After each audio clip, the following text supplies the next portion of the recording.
Bang, bang. Sucio Talk. Sucio Talk. I'm over here like fucking with the screen. That's all right. We're recording. Oh, boom! Look at that. Look at that. A YOLO box live. Ooh. Background. I'm literally so impressed by this. Ooh, look at that. Teal colors. So, I like. There you go. Boom. To edit it though, because when people get mad at me, they're like, "You're on the opposite side."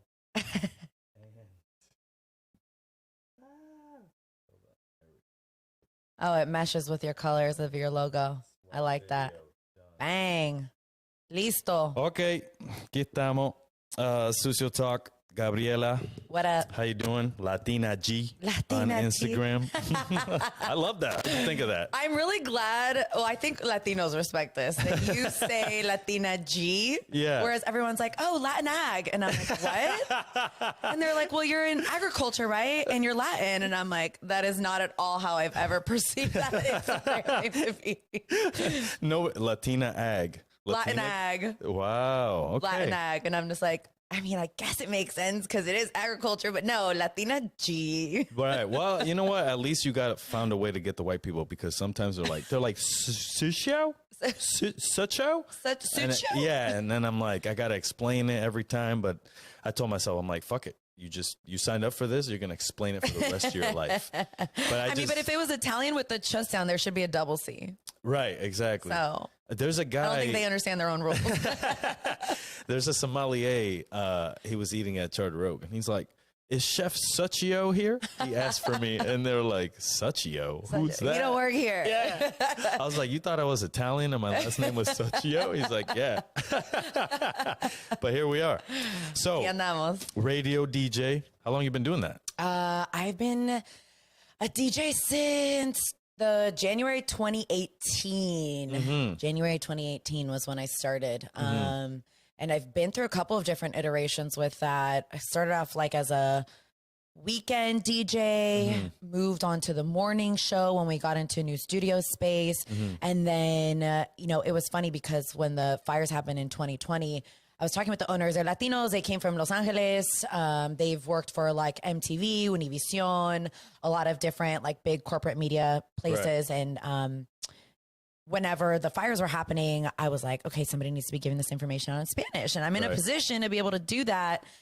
And it just started getting a whole other conversation on, well, where are people getting their information from, like 24/7 in Spanish, you know? A lot of the communication at that time for the wildfires was all in English. And there was this like huge gap of time that went by when the Spanish speaking community and all of the Valley of Napa just didn't have any of that information. It was sad. I saw some family members that were like sleeping in their cars. They were too scared to go to some of the shelters. Right. ICE was a big topic of conversation at that point. Just a lot of different things. And it started a conversation on, hey, we should really think about taking one of the formats that they owned and flipping it to Spanish. Yeah. Conversations continued. And so me being on the English radio station for the morning side ended up turning into was it 2021? I think so. When the owners and I sat down and they're like, all right, we think we're ready to flip our AM talk radio to actually be full-time around the clock Spanish. Like, are you ready? Like, do you really want to do this? And I was like, hell yeah. I'm not going to lie. I was a little nervous because I was like, oye, the real Spanish speaking community is going to be like, ¿Y quién es esta pocha? Who like, some of her words don't make sense. There's going to be some Spanglish in there. I'm like, am I the right person? Like, now that we're here, are they going to be like, ella no se escucha como el piolín de la mañana, you know, who's got his Spanish like La Mega. But then I was like, you know what? Like, this is who I am, you know, and I think that there's so many other people who can relate to like you have kind of grown up in a household where your mom understands, well, she speaks to you in Spanish and you respond in English. Right. And, you know, there's just like that Spanglish dialect. So I was like, all right, let's run it. And here we are 2 years later producing the morning show. I produce all the content for it and I'm the honor personality for it in the morning. So that's crazy. Exciting. So what is the hours of the show? 7 to 10. 7 to 10. 7 a 10. So what time does a radio DJ get in to do a show at 7? 6. 6. Yeah. Oh, 6, so 6:15. 1 hour. Okay. 1 hour, I can just like pull all my information. But like when I go home at night and I'm just like sitting there, you know, I'm thinking about things. So it helps me out in the morning. You're always writing? It's always writing. I feel like my ears are always on. I'm ear hustling constantly because anything can be una plática, right? You go to the grocery store and I remember one time like there was like an awkward exchange between somebody like putting down the divider and somebody not. So then it's just like, who's responsible for that? Or like you could pull content out of anywhere, out of someone's conversation, a movie you saw, like anything. So yeah. So about an hour's worth of prep, but I'm always on. Okay. And then ¿cuánta horas do you play music?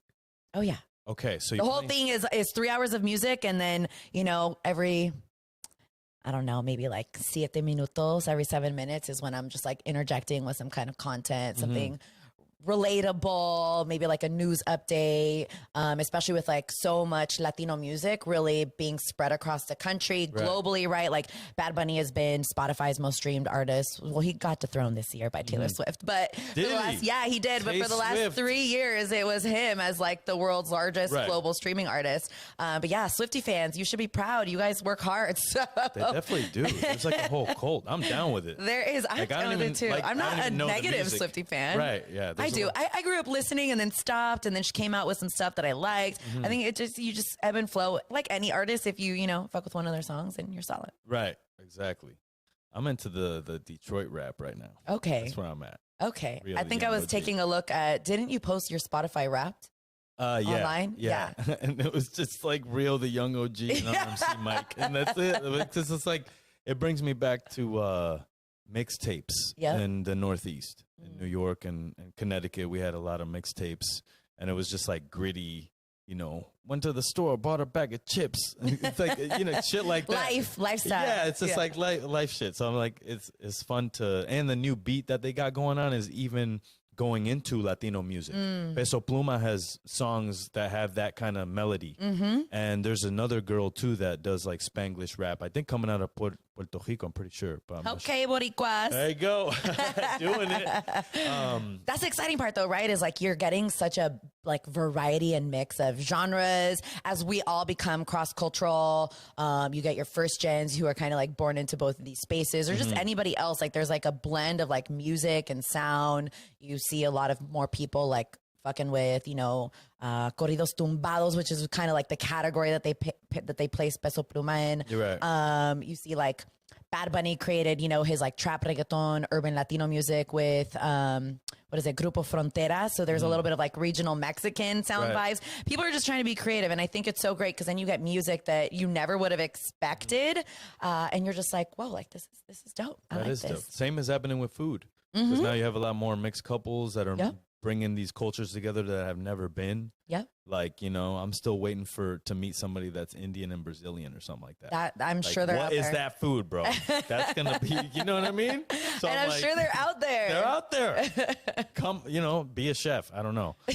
Maybe not everyone should be a chef, but it will happen at some point when the world grows into a population that can house all that. But it's fun because you get all these different flavors, right? Same with like music. One of my really great friends is half Chinese, half Nicaraguense. Oh and so and so you get this really cool blend of like spices and flavors, but you also get an understanding of history. It's funny because I think back and I'm like, I don't think I remember anything from my history class or really paid attention, because then you start learning about like migration patterns and why there's such already like an Asian influence in Latino America or like an Irish influence in Latino America. Right. And when you understand the history behind that, you're just like, oh wow, this makes sense. But you get some really cool flavors. This micro. Hey, there we go. We found it. That actually happened to me for one whole podcast. I put it out anyway. I don't give a fuck. I love it. But it's all good. Sometimes the cops will come by, or actually there's a train that comes by right here. And you hear it? The street. Yeah, it's like really fucking loud. Like the Napa Valley wine train just ruins everything when you're doing it. Does it come on in the show? Do you listen? Not on the show, but sometimes if I'll be like out in about downtown areas where you have the train. Yeah. Flick. Wow. Tourists just on that train. Yeah. I actually, we should mob that train one day. I've never been on that train. We should like, pick 6 months out, get the community in there, and just like Latinos on the train, just be take it over, yelling out fucking at 29 and shit. You know what I'm saying? Have straight party. They brought Bluetooth speakers. I don't know. Instead of a party bus, it's a party train. Exactly. Hey, whatever. I'm down for Strength in numbers, Yeah. So radio DJing. What does so you get your content? Do you have a DJ? You have a DJ who plays the music, or are you playing the music? Okay. Yeah, so I'm producing the music ahead of time, working with one of the owners because it's a couple. And so Julissa, working with her on just like what that looks like. And then that music will play on a clock that just naturally rotates into each song. And we kind of set that up for 24 hours a day, just out ahead of time. Right. How far are you out? I think you can do like 2 weeks. Okay. And then the program, like what program is this? We are running on Wide Orbit. Wide Orbit. Is that like a radio industry normal thing to use? That's a really good question. It's my first radio job and I kind of just like landed into it. So I've never seen anybody else's setup, so I'm not sure. Okay. So do radio stations not talk to each other? No, we're so competitive. Oh, right. Because I guess it's all journalism at the end of the day, right? And journalists don't rep journalists. But maybe you can be that journalist. The little cambio, yeah. Yeah. The we liaison need that shit between everybody. Yeah. Yeah. Because I love listening to other radio stations though, just like seeing like the banter. One of my favorites is 99.7, the morning show. They've got the Love Trap on in the morning. And they're just like where they trap Bay Area cheaters. And it's just wild to hear some of these stories. Bay Area cheaters. Yeah. So like, let's say, you and your girlfriend and like one of you le está poniendo los cuernos al otro. They'll call in and, say like why they think their person is cheating. And then Benny, who's like the main focal point for making the calls, will like call the partner and be like, I'm calling from a plant shop and you get free flowers. We share, data with other local businesses. So I don't have any of your information. I just have your name and your phone number. We're a new shop. Like, do you want to go ahead and get free flowers delivered to you? And if it's like, let's say it's a dude, right? Because sometimes there's females who are cheating. Most of the time it's heterosexual relationships, but they've also had all different types of relationships on there. And when they end up being like, oh no, like I don't want any flowers. Let's say it's a dude, right? He's like, I won't take any flowers, but I'll send flowers to someone. And you end up seeing that they choose like the side piece and then the girlfriend's on the line and she's just like, why would you send flowers to somebody else? Blah, blah, blah. It's just hilarious. Whoa. It's like my little respite throughout the day to just get something really funny. Damn, that's crazy. How long is the show? Their show, I want to say they're on for like 4 hours, but that's just a tiny segment. They do it every day at the 45 of every hour. Okay. And then while you're doing it, you're producing everything. Is there anybody in the room? Is there anybody there supporting, or are they kind of like, hey? No, I do it solo. So it's really hard. That's fucking I would badass. love to have a co-host. I would love to have a co-host because sometimes it's easier to have banter and conversation, right? But to carry a 3-hour show and be interesting enough on your own. You're doing it, right? Shit. I'm like, hopefully I'm interesting enough. It is difficult, especially when like you just have to figure out like how to relate to your audience and like what content is going to be interesting. So I look at everything. I'm like constantly looking at articles, surveys that came out, different websites, trying to pull different pieces of information to see like, what do we want to talk about? What do I want to talk about? Cause it can be hard a little bit of times. It's nice personally to like be in a space by myself where it's like quiet, right? When I'm off the air, I kind of just like think about maybe some other things that I might want to talk about. I do have guests that come on my show. So one of my favorite days is the first Wednesday of every month. My homegirl, Cynthia, who owns La Cheve in downtown Napa. We started doing this as a way to bring a lot of love to her business. She'll come in and once a month at her business, she'll have a DJ come out and they sort of do like Rolas brunch. And so she brings in that DJ in with her the first Wednesday of the month at around 9 o'clock in the morning. And for a full hour, I'll have him take over and showcase his mixes so that people can, maybe if they want to book him for a gig or something, like he can just show his talent. And then her and I will be bantering about just like whatever la vida nos va a traer, right? We'll talk about like the specials that she has, just anything random. Sometimes I'll put her in a hot seat and I'll try to quiz her on like the history behind like her building or just like random stuff. Like she has like a lot of, hard liquor. And I remember one time I was like giving facts on tequila and trying to quiz her how much she knew on tequila since she carries tequila. And it's just interesting to see just the banter. That's cool. Yeah. Hell yeah. And so I saw you're head of an organization out here with wine in the Napa Valley. Yeah. So it's technically based in California and in New York. Okay. New York, California. It's called New York and California. Yeah, it's called Hispanics and Wine. And I'm on the board of that. But the co-founders are Maria Calver and Lydia Richards. Okay. And they're in New York? One of them. So they both used to be in New York / DC area. Lydia just moved here. I want to say it's probably marking close to a year now. She moved to Santa Barbara, switched jobs and is now working for Kendall Jackson full time. But then both her and Maria, we run this bi-coastal organization that really just supports any Latino who wants to enter into the wine industry. We also wanted to create a hub for Latinos to connect with one another. That way you don't feel so isolated, right? I think because your family is just like, ponle hielo. You're like, what the fuck? I mean, hey, I'm never going to judge anybody for how they want to drink their beverages. Carlo Rossi, baby. Shout out to you. Someone should have him on a podcast if he's still alive. He might be dead. I'm not sure. Maybe Carlito Rossi. Maybe that would be better. Yeah, who knows? More relatable? I don't know. A ver quién sabe. But yeah, so it's an opportunity for people to just connect. Together, we all co-founded the Latino Wine Summit, the LatinX Wine Summit. Damn. And it was the North America's first conference that highlights Latinos in the wine industry. Damn. And we tackled that from a lot of different directions. You know, one of the biggest things that we bonded on and how we met was through my podcast. I interviewed them because I was so excited to find Hispanics in Wine and be a member, and then ended up getting onto their board once like the nonprofit portion like went through, paperwork was signed, all that good stuff.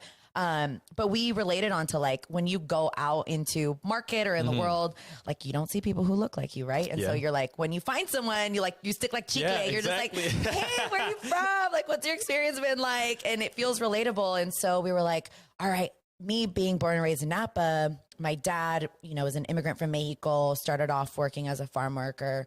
And one of the biggest things that I've just always noticed is Latinos aren't really represented or given visibility unless it's the physical labor force. And even then they don't get enough credit or representation, but that's sort of the box that you're placed in. And it's like, there are very few, but there are Latinos in sales, Latinos in marketing, Latinos in the tasting room. And it's like, we don't get to share those stories. There's Latino entrepreneurs who are making their own wine. Right. And obviously the wine is such a saturated market. So it's just like, how does a small business owner Latino compete against a conglomerate like, Constellation or Callo, or things like that. And so it's like, how do you learn to tell these stories and like provide light and visibility?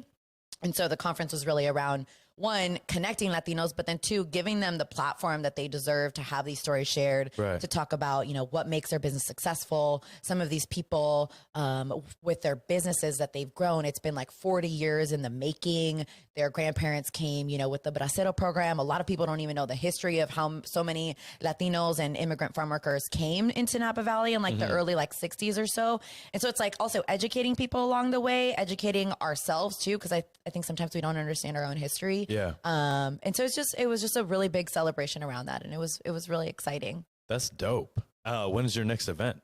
2024 is the proposed goal. Okay. Yeah. The last one in person was 1 year ago yesterday. And then how we originally started was virtual in 2021. Because of the pandemic. Then you were like, let's do this. And then we were like, fuck it, let's do this in person. Like, we need to go. I would love to go. Yeah, you can say fuck. It's fucking Sucio Talked. I was like, motherfucker, fuck. We're not on the radio. It doesn't matter. Facts. Yeah. Although I still say a couple of these sometimes, like, it's in Spanish. Who's going to understand it? Que se joda. Que se joda. La madre. Yeah, exactly. A la madre, si no el desmadre. Some people tell me that I swear too much on the show or whatever, but it is what it is. It is what it is. Some people tell me I swear too much for a female, and I'm just like, I don't know what that's supposed to mean. Certain words that just don't have the emphasis like other words. Right. And then some people will say, they're like, oh, well, if you say that word too much, it loses its meaning. I'm like, I don't think I've been saying it for years and it still hasn't lost its meaning. You know, like just put some feeling into it, you know, like what the fuck? Like reignite my relationship with fuck. There you go. It's crazy.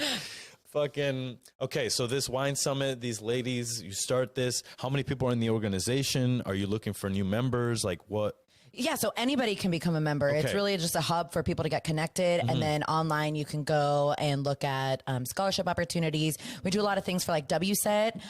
We have opportunities too where we work with writers. So getting more Latino voices into journalism. Oh, no way. Writing pieces around also to other different countries and what winemaking looks like in those regions, right? Trying to bring more representation to wines from Mexico, wines from Argentina. One of the founders is Colombiana. So like, let's also talk about just like wines from Colombia, just like everywhere, so that it's not always, not that there's anything wrong with Napa Valley. Like that's my home. I love it.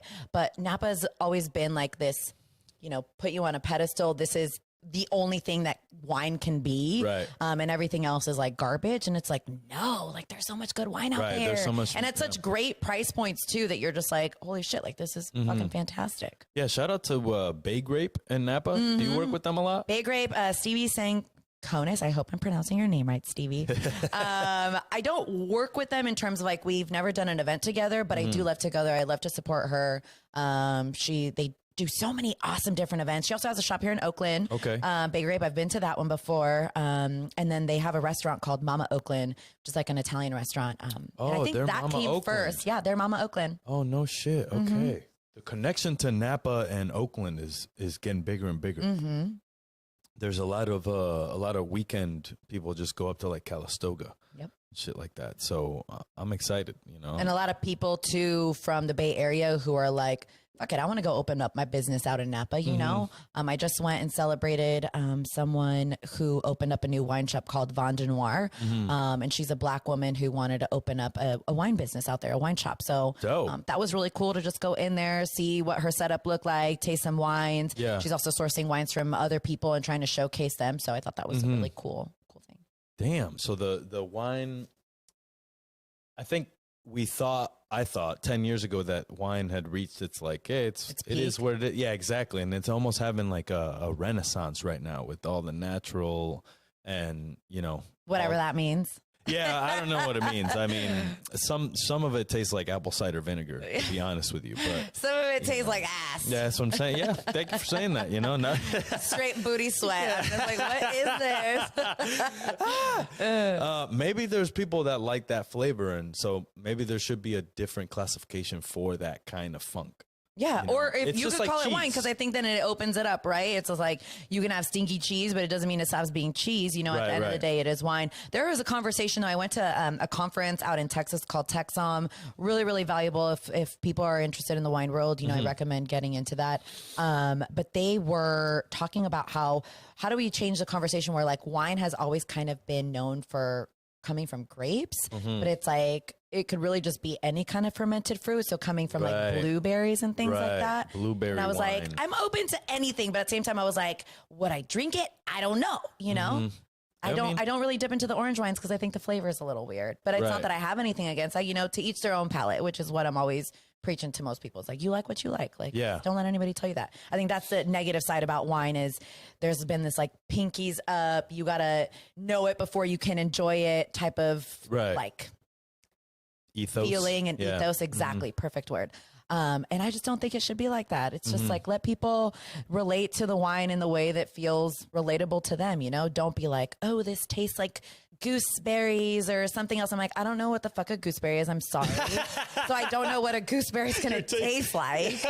And I'm like, but you know, this tastes like tamarindo to me. Like the relerindos that I used to eat as a candy as a kid. I'm like, I'm getting a little bit of that. I remember one time somebody was like, no, that's not the flavor you're supposed to be getting. I'm like, who are you? I'm like, this does taste like that to me, you know? And I think that's the negative side of the industry, where you say, you know, there's like this almost renaissance, rebirth sort of element. I think that's being driven a lot by people who are looking to not make the industry so stuffy, to try to open it up, to have a much larger conversation, make it a little bit more inclusive. Whereas like you have people who are much older, definitely skewing more white, who like want things to remain with tradition. And I'm not saying tradition is wrong, but it's almost in a way where it's gatekeeping. You don't want to allow certain people in or certain conversations in about what that can look like. And I think that does it a disservice, because you look at, I was reading this report with, who was it with? The Wine Market Council, this really intelligent man who leads it. His name's Dale Bishop.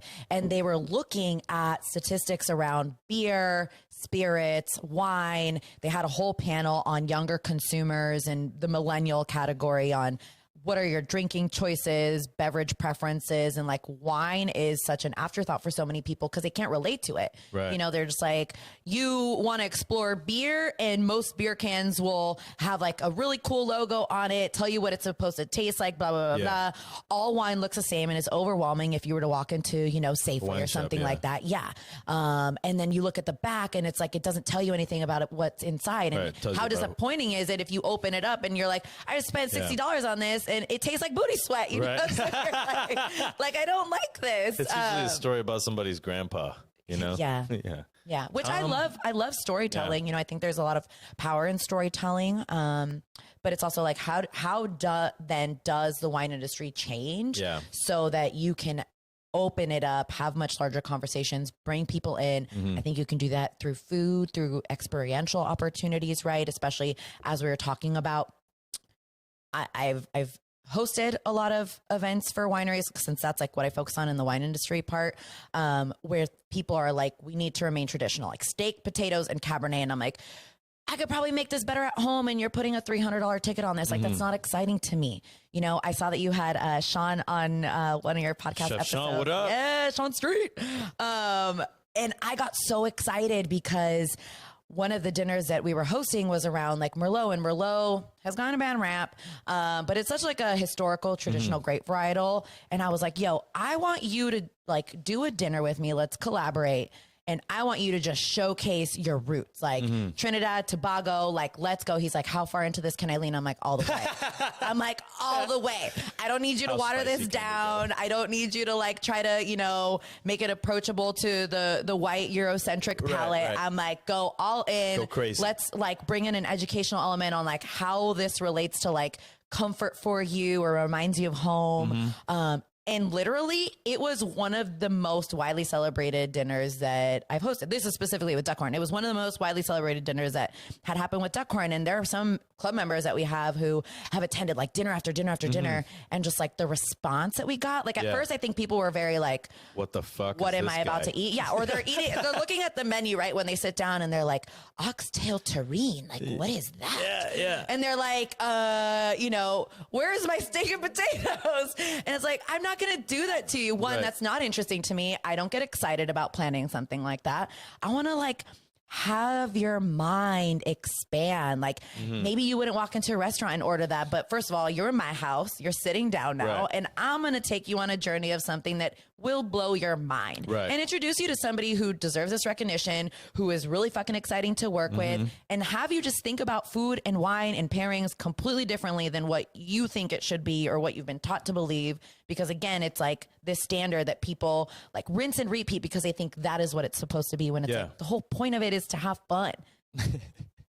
A lot of people forget that. Yeah. In anything, I mean, I think even you at times with radio probably forget, you know, that's true, for 30 minutes a day, maybe, or like when it's like you're doing that monotonous shit where you're 100%. Like, what the fuck? Yeah. You when know? I'm like, I don't want to do this today. Right. But you got to be like, yo, come on, Navos. Like, exactly. What's up? Right. And then as soon as I get off break, I'm like, but see, nobody sees me. I'm on the mic, so it's all good. I can show up in my pajamas and ain't nobody going to know a thing. Yeah. That's the struggle I have with the podcast, because it's like, sometimes I'm just not feeling Sucio, you know, and it takes a lot to have a good conversation with someone and keep it locked in. You know, my mind is racing. Like, I got a dinner tonight, you know, I just started a new job. So I'm like, but at the same time, I think I'm now learning that this is the place where I can come escape everything, versus like nothing matters right now except for this conversation. And so that's why I'm gonna get curtains in here, because I want it to be like its own little only spaceship. This world. Yeah, it's only this world. Yeah, and like have cool lights and shit. That way, it's like an experience. 100%. You know, because The old way that podcast became successful, I think, is going to start to change. And if you don't have, like, if you don't keep up with the times as like a showman, then you're not going to get there. You know? Like, you got to be interesting at the end of the day. Exactly. Nobody's going to, or have interesting people on. We're just talking about hard people to talk to. Yeah. Why the fuck am I going to have them on the show? Yeah. It's like pulling teeth sometimes. I'm like, give me something to work with. Right. Exactly. And speaking of that, here on Sucio Talk, we take it all the way back. So, where were you born? So St. Helena Hospital. St. Helena Hospital. St. Helena Hospital, born and raised. Fuck right now. I haven't been there in a while, which is probably a good thing. So. You got out just in time, bro. I went over there for a cut finger. They're like 9 G's. I'm like, what? For some stitches? What? Yeah, and I got to say though, how was their stitching game? I mean, it was good, and I walked in. I didn't have to wait in the waiting room. Oh, that's. I just walked in. They gave me water. Really good hospitality at that hospital. You know. I mean, if you're in Napa Valley, if they better. Yeah, and their heart doctor invented some shit that they use worldwide today. Oh wow. Yeah, it's like basically, they take your heart, and sometimes it's like a series of nerves, like shooting electrical currents that let your body know what to do and shit, right? Oh, my gosh. And so that's just the dumb way of explaining it because I'm a cook, right? And so basically what he did was sometimes that wiring isn't working right. Mm-hmm. So what he would do is sear the heart, like char it with something, like burn it to create walls so that the electrical currents would go the right way and make the heart work the right way that it's supposed to. Yo, I thank God for people who want to do that work. I'm like, not me, baby. I was like, no. Right? But that's cool to know that that little hospital has a lot of talent coming out of it. You know, that doctor, 100%. You. So you're born, you're out of there. Did you grow up in St. Helena? No, that's expensive as fuck. Right. Yeah, no. I grew up in Lake Berryessa. Yeah, in a trailer park community. I had a lot of family out there. I would wake up at 5 o'clock in the morning. Right? Yes. Yeah. I would wake up at 5 o'clock in the morning, have to hop on a bus at 5:30 that would drive all the way out there for all the other, Latino babies that had to get on. Right. And it was a 2-hour bus ride to school every day. To Napa? Mm-hmm. Whoa. Well, St. Helena. So I went to St. Helena schools. Okay, got it. Because if you imagine like having to stop at everybody's house and you're one of the first ones to get on because they go the deepest and then pick everybody else up on the way. I was in the deepest part. And so it was like, then you're on it for 2 hours, winding road. So the bus had to like reverse out of your street? Couldn't turn around? There was a loop. Actually, they waited up top and I would have to walk up my little loop. There was like a little hill and meet them on like the main, more society level type of place. Got you. And then went to St. Helena schools for your whole career? Whole life, graduated from St. Helena High, shout out St. Helena High, and then went on to St. Mary's out in Moraga. Okay. And so St. Mary's out in Moraga, what did you major in? I majored in business administration with the concentration in international marketing. Okay. Yeah. Was that like your interest, your passion? Did you want to do that? Not at all. Or were you like, no, I didn't even know where to go to school, to be completely honest with you. And my mom laughs now. At the moment, she was not laughing. I was really overwhelmed. My parents never had the time, Latino immigrants constantly working. So they wouldn't have the time to go take me to visit all these colleges. And I remember my high school counselor was like, well, the best way to figure out where you want to go is to step onto the campus and then you'll have this feeling of like, which one's the right one. I'm like, that sounds great and all, but like, I can't afford the opportunity to go do that, drive, take a flight, all these other things. So when I was getting my applications back and letting me know like all the schools that I made it into, which I will toot my horn and say I didn't get rejected at all from 19 schools. That was very overwhelming to me because I didn't know where to go. And so I put them all in a hat and I literally picked out of a hat. Oh, fuck yeah. That's a good way to do it. I was like, Diosito, my mom and dad, where I'm supposed to go. My mom was like, don't bring God into this. And I was like, are you always talking about things are meant to be? Coin toss. She's like, this is not a good decision way of making it. I'm like, Mom, what do you expect me to do? Like, I don't know. Yeah. And they gave me great financial aid. So that worked out too. Okay. So, yeah. So you went there. How was school? School was great. It was fun. I think I tried about every single thing. That was back when Matthew Dellavedova was there. And so, basketball was really exciting. I think he was on the Cavs, but I don't know who he plays for now. Interesting. I'd love to know. You know how trades work. Right. So school was great. I actually originally wanted to major in this nonprofit civic sort of track degree that they had with a minor in sociology.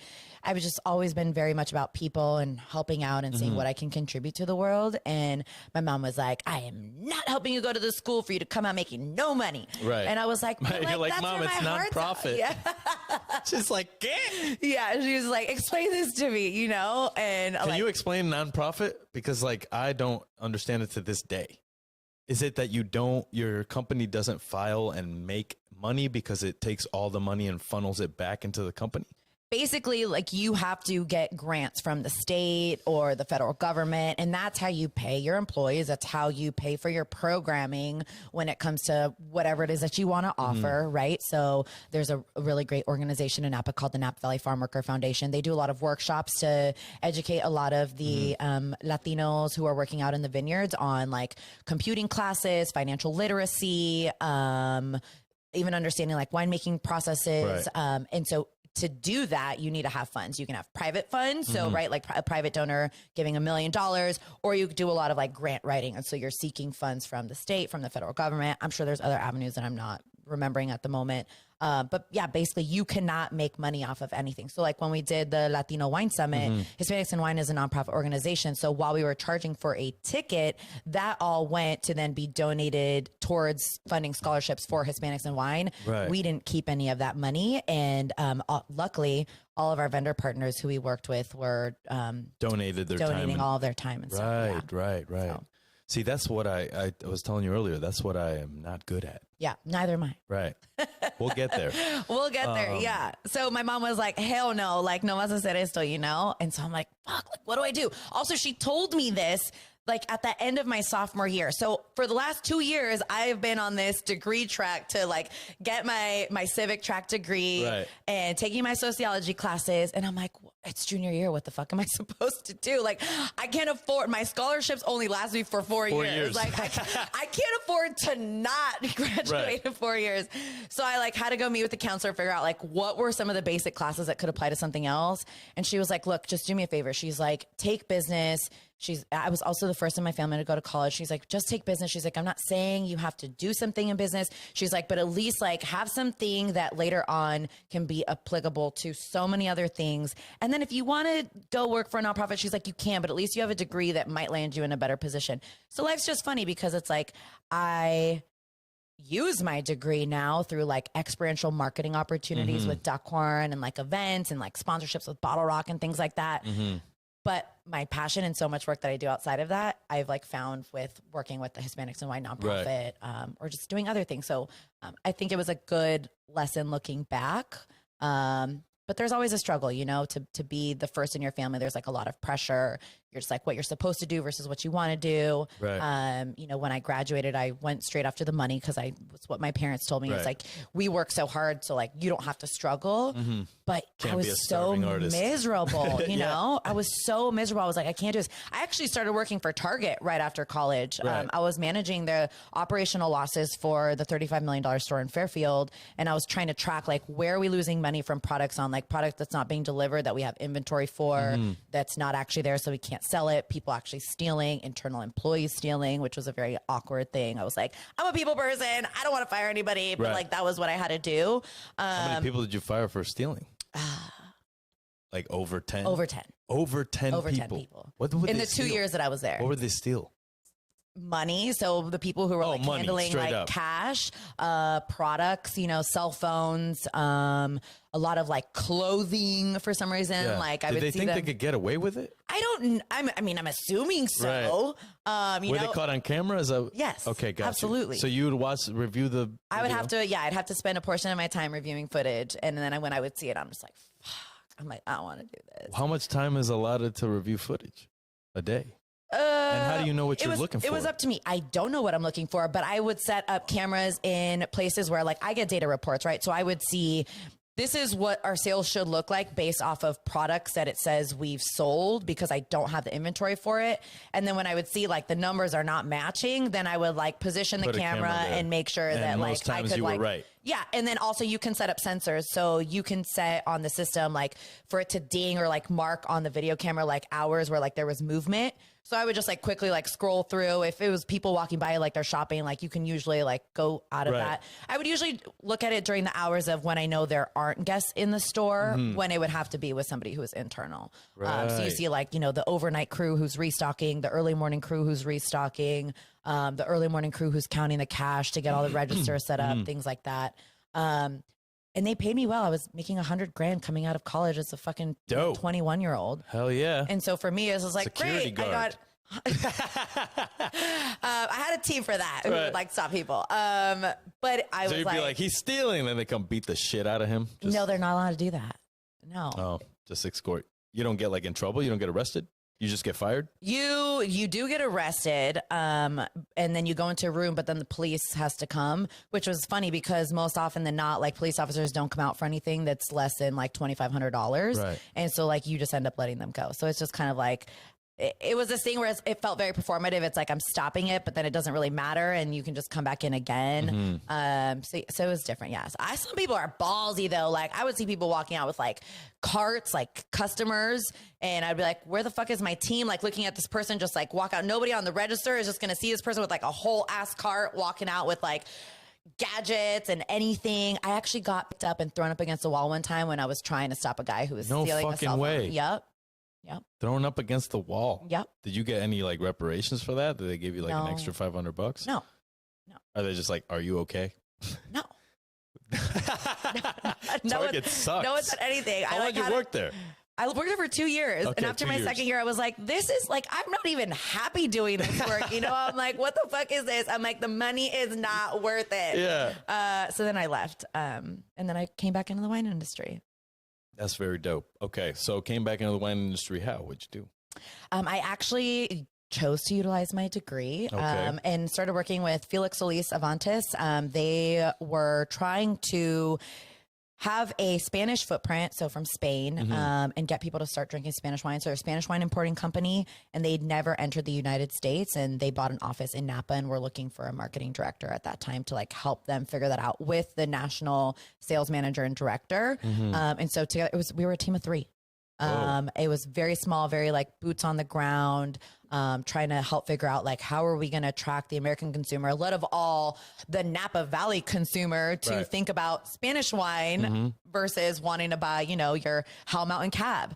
And so you just look at a lot of like data trends, and at that time, red blends were really picking up. In that category. This is maybe 2017, I think 2016, 2017. And the red wine category was picking up. So we're like, all right, like let's utilize Tempranillo to educate people. It was a beautiful wine, garnacha, but make it a blend with maybe a little bit of cab or something. And so it's like we had out in Spain, they would go ahead and make the product, and then we were trying to get it in. The first bottle that I actually put out in market was called FYI. I didn't choose the name, but my marketing, not my marketing director, my national sales director thought it would be an interesting way to like get people to be like, FYI what? So that I had to figure out like how to, you know, make it applicable. And it was like, you just come up with different creative shit. Like you're just like, for your inspiration, or, you know, just like find your, I can't remember what I said. Yeah. I love that. Yeah. Okay. Now I'm getting into like, what is marketing? Kind of like so many things, right? You just throw ideas together. That's a cool field to work in. Sticks. Exactly. Shout out to them though, also too, in that industry, because I didn't know how big it was and how much influence. I mean, they literally influence or marketing, just marketing. Oh, everything is about marketing. By marketing. Everything is about marketing. Like, and then now as an adult, you used to look at movies and you're like, look at the product placement. Like, they're being real blatant right now. And you can tell when like somebody didn't get dollars from a company because like they won't show the label of the bottle. But when you can very visibly see what wine they're drinking, you're like, somebody definitely got some dollars for that. I would like to see, and maybe we can bring this into the fold, like entertainment being made without so much need for a marketing team, right? Because I feel like there's a lot of restaurants that are amazing, but don't have money for marketing. So they're not doing well. They can't get people on the door. And, you know, sadly, that's why these places close. Yeah. So if you just made it a little bit easier, and that's what I'm trying to do. Like, I have a phone number, you know, you could literally call that shit and say what your event is, and I will play that shit.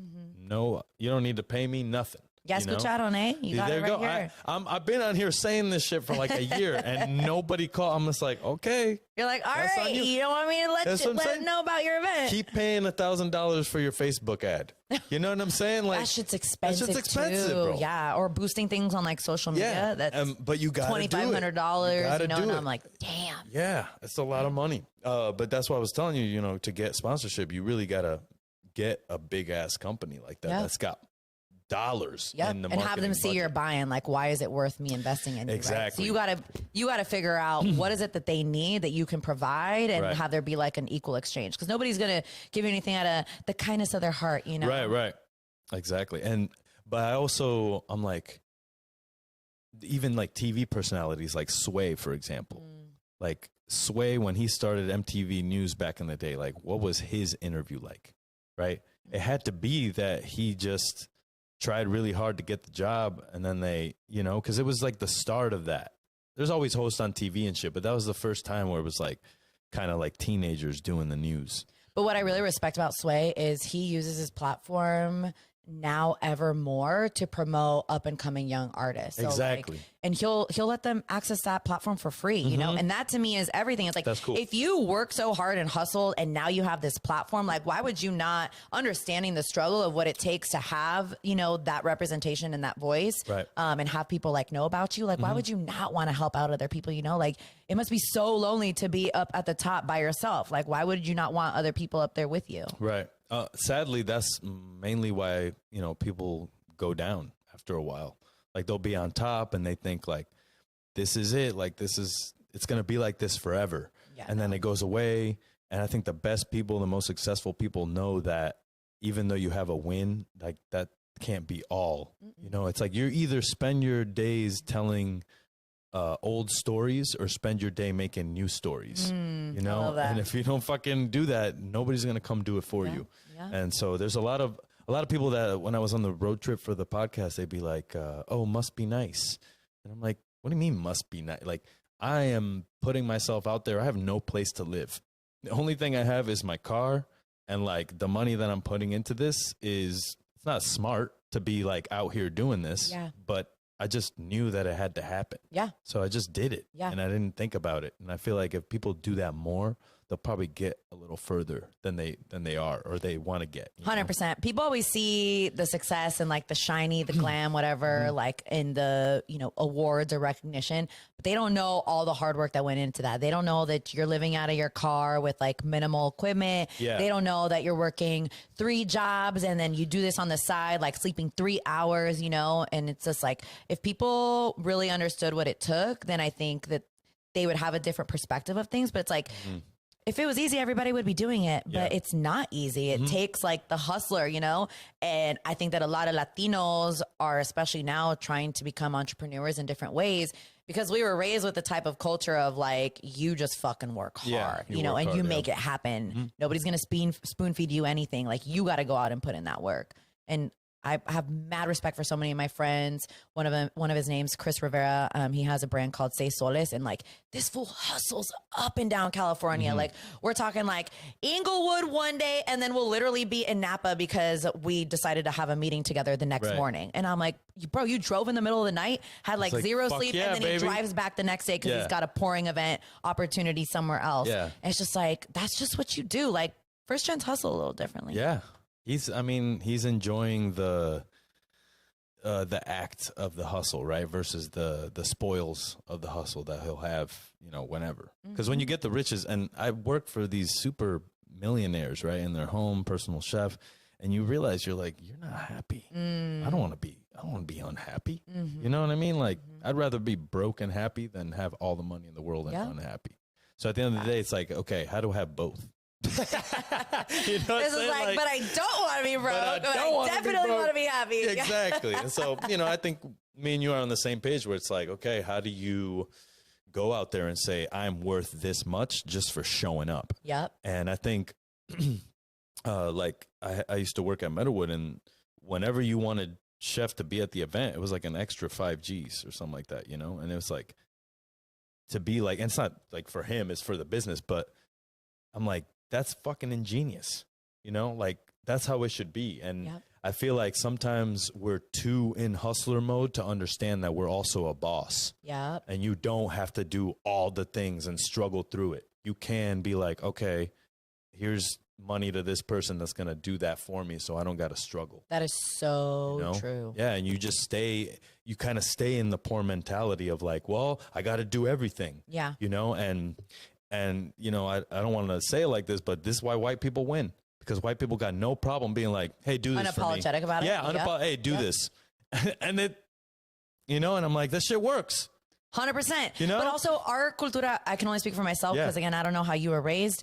But like in my family, it's just like, you just give gratitude that you're there for the opportunity, right? And so when you think of yourself and diminish the value that you're actually bringing to the table, because again, my parents are two immigrants, right? They were just happy to get whatever opportunities were afforded to them. Make yourself as small, like don't cause problems, blah, blah, blah, blah, blah. And it's like, now I'm like, I'm the exact fucking opposite. I'm like, fucking disrupt the shit out of this, you know? Like make people see like why you deserve to be there or do things differently or whatever, and get yourself paid. But it's been such a challenge for me to recognize that about myself and value that in myself, especially I think this last year has been like the most revelating moment. Is revelating a word? Yeah. Revelating. Well, make it a word. I'm like, revelating is a new word. Just like to have that, you know, revelation and be like, oh my gosh, I deserve this. Right. And I think a lot of it has to do with the people you surround yourself with, right? Like your community, who that chosen family is, who are the people like when you're doubting yourself or you're valuing yourself at this, or like, fuck no, like you deserve way more than this because you do blah, blah, blah, blah, blah. Like this year there have been, I can think at the top of my head, 3 different opportunities where I got paid 5 times more money than what I was planning on asking, simply because the people who were in my life at that point were like, why are you valuing yourself so low? And I'm like, oh, I thought that was already high. Right. And they're like, are you kidding me? Like, look at what you can say about this and this and this. It's like, I don't think about myself like that because sometimes I'm still stuck in that mentality of I should just be grateful I got the opportunity. Right. And we can't continue to act like that when we get a spot at the table.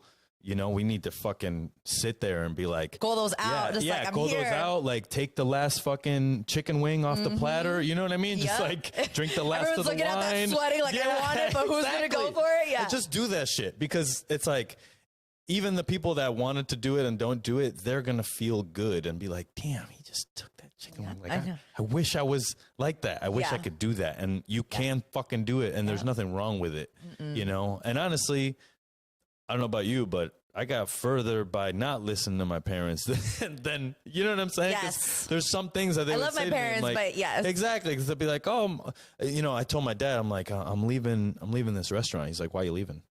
I'm like, because it's time to go. It's like, you know, they were raised differently. So if you have a stable job, you fucking stay there. But it's like, I knew that I had more in me. So it's taken a long time to be able to show that, you know, and be like, and you kind of then question yourself. You're like, well, are you proud of me? You know, like, like, is this not what you had in mind? But I know it's probably a little better. Right. Have you gotten to a point with your parents where they look at you now and they're just like, I am so proud of you? Yeah, they definitely are. And they have been for a long time. Like, I could have been, a shopping cart guy, you know, and they would have been like, cool. Like, he makes money, fucking takes care of himself. Yeah. Great. But I think that they are happier for different reasons, because I'm an adventurer. Like, I'll go somewhere by myself with no plan and just do it, you know, and like, they don't have that. And you misunderestimate how much you affect other family members that are afraid to do it, because they look at you. And like, I know one of my aunts who is not really in my life like that. I see her maybe once every 6 years, but she was like, you're very special to me, you know, because like, she sees me fucking doing all this crazy shit. And she's like, that's so cool that you're doing that. So people are watching, even though you don't think they are. And even though it may not be very apparent that you're maybe famous yet or whatever it is, like, there's a lot of people in the community, a lot of little Latina girls that look up to you and they're like, damn, like, I could be a radio DJ, you know? They look at me and they say, damn, like, you could be a chef podcaster. Like, you could turn around, have this whole career over here that's, whatever, and then move on into something different. I can get paid and travel to a different state, Exactly. because I just can't. Yeah. 100% agree with that. I had a similar situation come up recently where, my little cousin, he came over from Mexico when he was like, he has a crazy story. When he was like 6 years old, and my tia and my tío were living with us. We were all living together in Calistoga. And I remember like we lost him when he crossed the border with El Coyote. And like, it was like, we had to drive to LA, try to like find him and like figure out like whole ordeal. But like seeing him graduate maybe a year ago, and seeing how much he's pushed himself, and I couldn't attend his graduation, but he called me, during that moment I was speaking with him, and he's like, I just want to say like, you've inspired me so much because you just go out and you do your own thing. And he's like, and I just want to be able to do things like that and just travel and like get up and leave. And I'm just like, I would have never even known that he's been looking at me like that this whole time, and like, and it hits you in a certain type of way because I'm just trying to fucking survive out here, honestly, and just figure out like, how do I make things like keep moving so that I don't feel stuck or stagnant in my own life. And then to like, be like, oh shit, like, yeah, the decisions you make impact others around you to that sense where they can feel inspired. My mom can come up to me and be like, I don't understand, same thing, like how you just pick up and go. And like, you have no idea like where you're going or anything. She's like, I wish I could be like that, which is interesting because, 20 years ago or whatever, that was not the version of my mom that I had growing up. And it's I don't want to be in this box, and I don't want to just stay in one place, and to each their own. Again, I have a lot of empathy. Whatever situation works for you is what's going to work for you. I know, my parents' upbringing was very different, and they act the way that they do out of survival. But for me, it was like, I don't want that life. I want something that's adventurous. I want something that is going to challenge me. I want something that just has no boundaries. Right. I fucking beautifully said. Beautifully said. There's a lot of parents out there that they're not trying to stop you from doing that, but you really got to show them, and that is the hard work, because when I started this podcast, they're like, they never were like, no, don't do that, and my mom actually, champions Sucio. She's like, oh, that's my son. The hype woman. Sucio. You know what I mean? She doesn't, and I know some other moms would be like, dirty. You know what I mean? It's like, nah, don't fuck it, And I remember I got a letter one time from this dude I used to cook for. One of his family members wrote me a letter, and he was like, you shouldn't really use the moniker Sucio because it's dirty is, it dirty doesn't talk. Yeah, dirty in the kitchen, like people are going to think of you as some dirty chef or whatever it is. And I'm like, you don't get it, and it's okay that you don't get it. Like the world's got what? Fucking 8 billion people. I only need 1 billy. Yeah. I'm good. The other 7 can fuck off. Exactly. It's fine. Yeah. You're like, my people will get it. Exactly. And maybe I'm reclaiming my power to use the word, For people who are like, it stops giving it meaning when you use fuck so much. Well, you know what? Maybe I'm going to give meaning to Sucio that means something different. Exactly. And so, Sucio's a state of mind, baby. It's just the act of doing whatever the fuck you feel like, whenever you feel like it. And caring about people in the process, Fucking crazy. Keep it raw.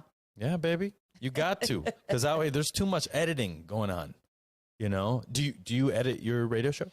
No, my radio show is live. Yeah, I edit my podcast mostly because like I can't handle the ums when I'm listening to people talk, and so I wouldn't want anybody listening to my podcast if they cringe just like I do. Yeah. So like to that extent, I'll edit it, or like dead silence because I want there to be a flow in the conversation. What do you use to edit? Adobe Audition. Okay. Yeah. Got it. But the radio show is live. So when I fuck up, I'm just like, shit. Audio only for the podcast. Audio only. When I first started out in 2020, I was putting a couple of videos on YouTube, but the iPhones just like immediately don't want to work when you have so many videos, and it's just like the storage space is so small, and I'm not going to fucking pay money to have more storage. Like I'm just not one of those types of people. I'm like, fuck it, I guess we're not doing this anymore. So I just need to invest in different type of equipment, but I haven't gotten there yet. Right. For now I'm like, let me just put all my energy into the audio version. Honestly, the audio sometimes gives you a better way to do the interview, because a lot of people don't want to be on camera. They get crazy when the camera's in front of them. They're like, how do I look? Like, I'm going to put my hands, and they're like, yeah. Chest out. Yeah. So I'm just like, I don't care. Like, and my mom will roast me. She'll be like, hey, stop touching your nose, or hey, stop doing this or whatever. And I actually am touching my nose. I actually had a guy reach out to me that thought I might be good for a TV show, a cooking, not a cooking show, but like a tour show where they went to different stadiums, food, like a food, like ballparks, stadium. Yeah, stadiums. yeah. And you just eat the food there. And then I sent him this video that I thought was amazing. And he's like, nope, not good enough. Like, you did this, you did this, you did this. And I did like 10 takes, you know, just like trying to get it. And ultimately, no callback, no nothing. And I'm like, damn. But to your point, how many people can then feel relatable when they just see somebody doing their thing when you're not editing it? I learned that through Truffle Shuffle. Because when you show up to a cooking class with a chef coat, people are like, oh no. Shit, it's intense. Yeah, but when you have a T-shirt on, totally different. Exactly. It's like you got that mom energy. Exactly. You know?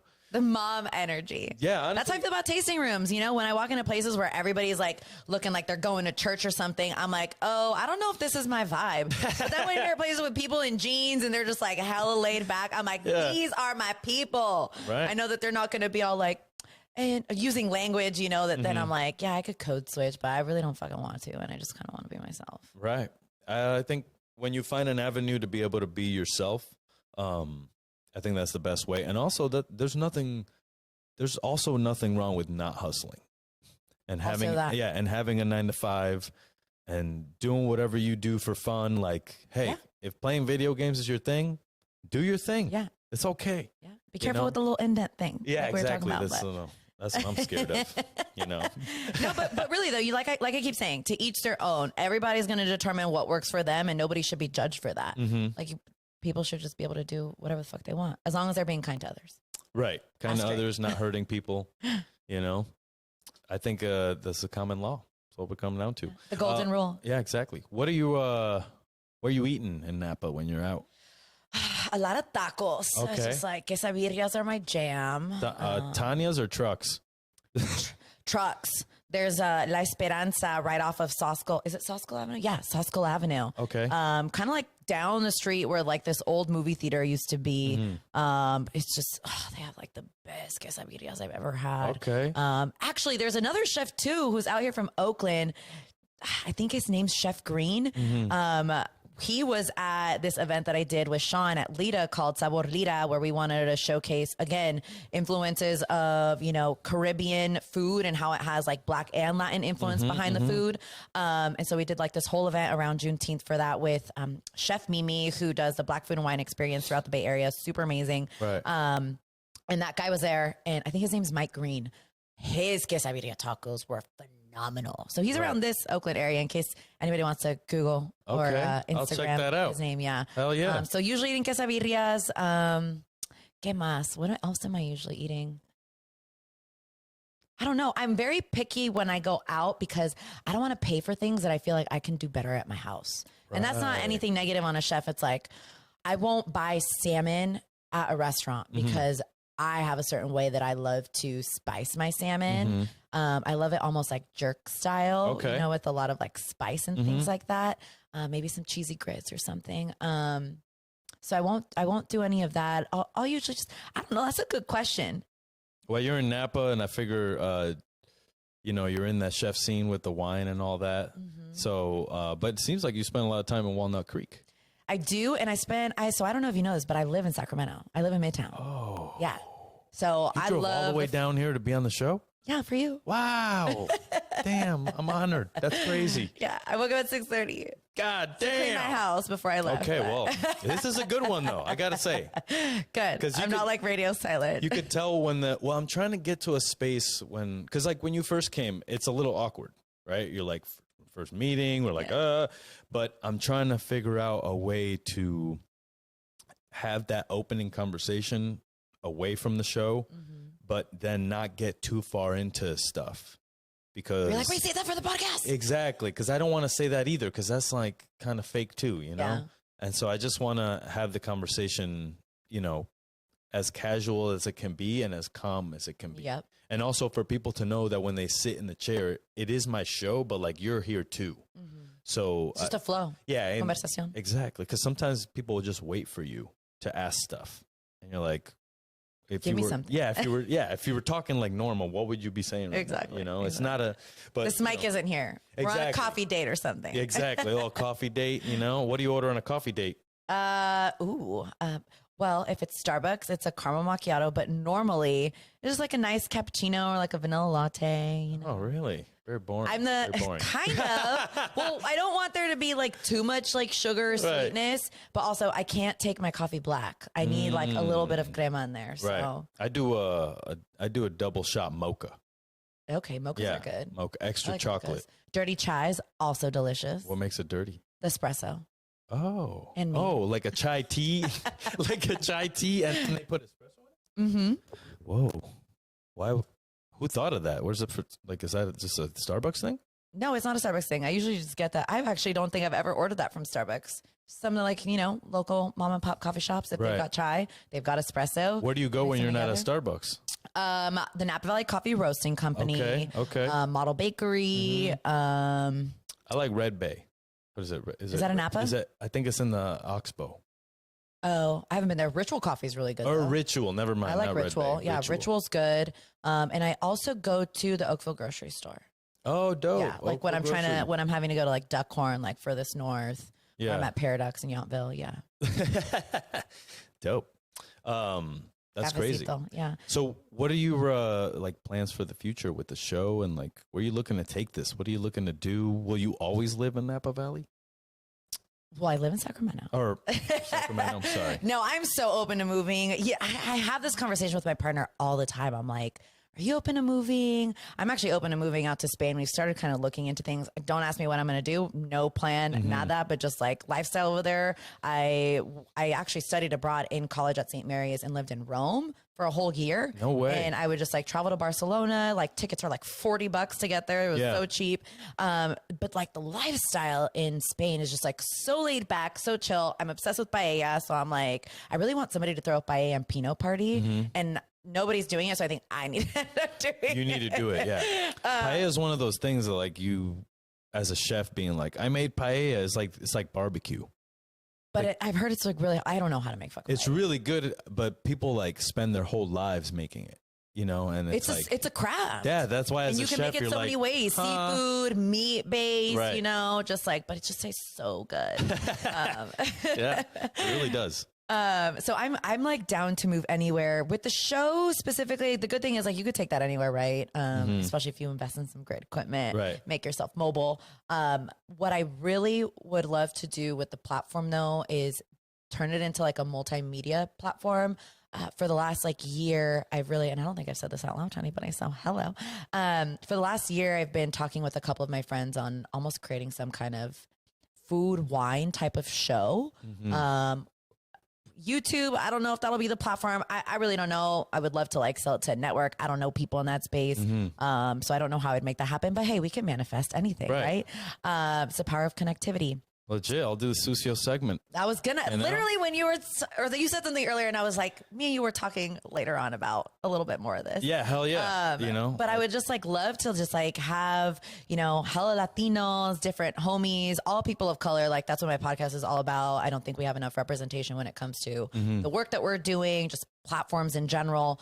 But just like, you know, in Latino culture, there's so much community around like a table and like being able to share food and drinks and all that. So I just love to kind of deconstruct that in an environment where we're just kind of hanging around, but doing like little interviews or something along those lines. It's all fleshed out in my mind. I love that.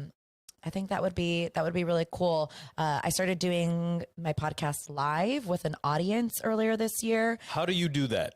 So, well, I have the radio station, so the owners let me use the space, and there's this specific space that we call the garage where like the door literally flips up like a garage, and then it's just like an open room. So Mike sets up there. My homie Jose helps me produce all like the electronic stuff so that I can just focus on hosting. And yeah, just do a little setup with the CS, get the interview going, have a mic set up for a performance. Most of them have been with musicians, which I love because then people can come out for a mini performance, but it gets some intimacy again, talking with them. So I'd love to do more of that in 2024. So if there's any, you know, Latino, Black, Asian, whoever musicians, hit me up. Would love to feature you, bring you out to the radio station. It wouldn't be through the radio station because I'm the owner of everything that has to do with Big Sip, but I love that they let me use that space. It's just like a really cool vibe, you know, do giveaways and invite certain people to come on out. Very intimate, maybe like 20 people max. But I've usually featured a lot of like my Latino winemaker friends so that we can pour their wines. People can get exposed to wines made by Latino vintners, and just be able to provide some representation across a lot of different areas. All right, we're doing Sucio Talk live. Okay, you should. Because I'm trying to do it weekly. And so I think the best way for me is like a comedy club. That would be dope. On industry night, Monday nights. That would be dope. You know, just like every Monday, we're fucking live. We got a different chef. We got a different wine person. We're talking shit. We're having fun, you know, and then make some money for that establishment. And then the best thing about it is at the end, we could be like, yo, we're going to this bar as the after party. And then through talking with the community of bars or whatever, if your bar like is slow on a Monday or whatever, we'll help drive traffic. Yeah, we'll come fucking mob that shit with like 40 people. That'd be dope. You know, I'd show up. Yeah, and just I'd drive like from Sacramento. You know, influence the community in that way. Yeah. And just provide them something different, right? I think that people aren't getting as creative with like how to engage an audience, right? Not everybody, you know, especially getting older, like you're not in the club scene anymore. You know, you're like, give me like a sexy sultry night, somewhere where I can go get a little intimate, maybe learning about somebody, but there's still like a vibe. I can drink, I can eat some good food, like whatever, you know, just kick back. Right. I don't need the I'm like, God, my back hurts. Right. It's 10 o'clock. I want to be in my bed. That's true. And honestly, they still play the same songs at the club. Yeah. It's nothing different unless you go to like a techno club, but even those, it's like, okay, what is this song called? You know, it's like the same shit over and over again. Yeah, I can't sometimes. But yeah, fuck yeah. Fuck yeah. I'm excited. What are you hoping for the podcast? But yeah, besides that. I'm hoping to go live, and I'm just hoping to like sell out like stadiums and ballrooms with like chefs that you would never imagine would be on the show, and connect like, you know, for example, I'll just use his name, but like have like a Daniel Boulud, and then like the guy who makes the quesabirria tacos on the same show. I love that. You know, like Daniel Boulud comes out, and then have this kid sit in the panel, and, you know, Daniel Boulud can ask that dude questions about making tacos or what the food is, and they can vibe on that.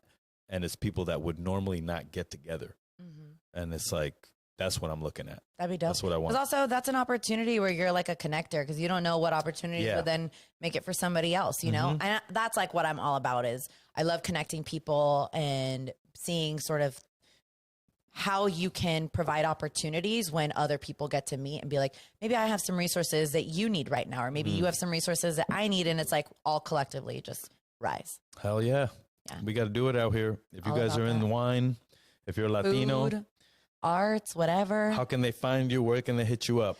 LatinX. I'm just kidding. Latin agriculture. Latin agriculture, yeah. On Instagram, I'm on @LatinaG. That's my only social media platform. I'm not a social media person. That's the other difficult part about promoting the show. I'm just like, you gotta hire. I know. Gosh. And you know what? If you just want to work with a hella cool person and make a little money, not a lot of money, because I ain't rich like that, you know, or just want to help a sister out, hit me up. I would love to, you know, receive that support and see how I can improve that side of the business, the brand. So yeah, Latina G on Instagram. And I think that's the only way people can get a hold of me. Oh, or at the Big Sip series, which is the podcast. The Big Sip series. Yeah, you can get that on Amazon, Spotify, todo. Okay. Everywhere. Got you. Heard that. And then the radio station dial? Radio station is 1440 AM. Oh. If you are not so old school that you don't listen to AM, you can get it on 96.9 FM, or you could literally stream us anywhere. You just go to kvon.com and you can take that shit with you. In the car, while you're showering, be graced by my voice. Some Latin music. Some Latin music. Yeah, we play all genres. That's like my favorite part. Is it's like I grew up, you know, with like rancheras, cumbia, los bukis is how I knew I had to clean up on Saturday morning, you know. But then you've got your trap music. You've got Peso Pluma. You've got my girl Karol G, Shakira, like anything. It's just like a huge. We call it Megamix because it is just a mix of like a lot of different fucking Latino sounds. Rock, Juanes, Maná, Café Tacuba, you know. whoever. Hell yeah, chef. I love that. So she's cooking it over there on the radio station. This has been motherfucking Sucio Talk. We're going to win the James Beard next year, 2024. Yes. Hell yeah. We're doing it. Peace, everyone. Thank you so much. Cuídate. Appreciate you. Nos vemos. That's a wrap. That's it. That was fun. Yeah, it's a lot of fun for sure. It's nice to. I'm usually on the other side, so that was really fun. I just want people to have fun. As it should be. No, that like legitimately though, like